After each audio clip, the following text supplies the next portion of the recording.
Saturday, September 13th. We all got up early to say goodbye to Mom.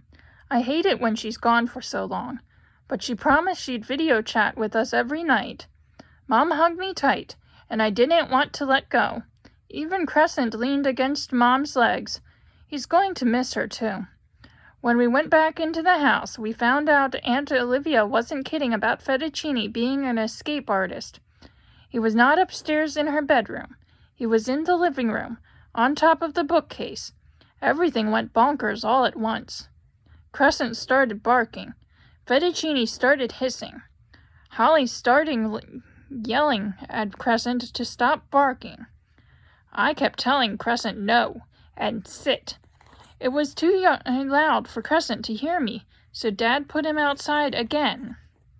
Fettuccine wouldn't come down from the bookcase, so Aunt Olivia went into the kitchen and came back shaking a bag of cat treats. Fettuccine jumped down in an instant and plopped to the floor by Aunt Olivia's feet. Then I watched him get a treat for tormenting Crescent out of his own living room. Unbelievable. I went to check on Crescent, and when I came back, Holly and Aunt Olivia were playing with Fettuccine.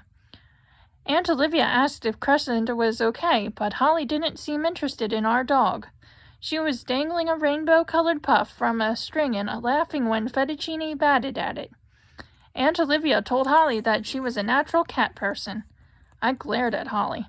Since when did she like cats? And why does her dog have to stay outside? It's not fair. Sunday, September 14th. Now that there's a cat in the house, I need to teach Crescent hand signals so he'll know what I want him to do, even if he can't hear me. Dad and I took him to the park for some training. He started Crescent with sit, which he already knows.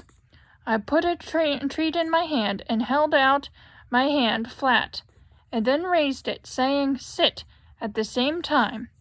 Crescent sat down. We practiced a bunch of times, until he would sit down without me saying anything, just watching my hand. He's so smart.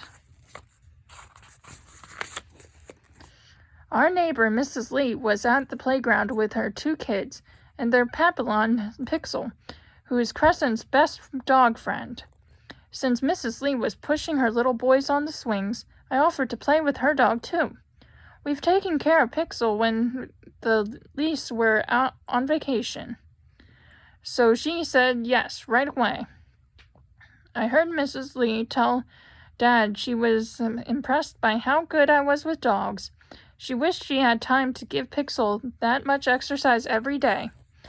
That's when I got an amazing idea. I could be a dog walker. I could walk Pixel after school when I walk Crescent. The dogs would have fun, and so would I. Mrs. Lee thought it was a great idea. Dad said it was a big responsibility. He agreed to help me try it for a few weeks, but he had some rules. Plan a route and stick to it so Mrs. Lee knows where I am. Keep both dogs on their leashes at all times. Pack a bag of supplies. Bring a cell phone in case I need help. I couldn't wait to tell Aunt Olivia I had a job. She was excited for me, and she reminded me and Dad that she would be close by if I needed anything. When I started drawing a map of my route, Holly looked over my shoulder and tried to tell me which way to go. I told her it was none of her business. It's my business. A dog walking business, and I start tomorrow.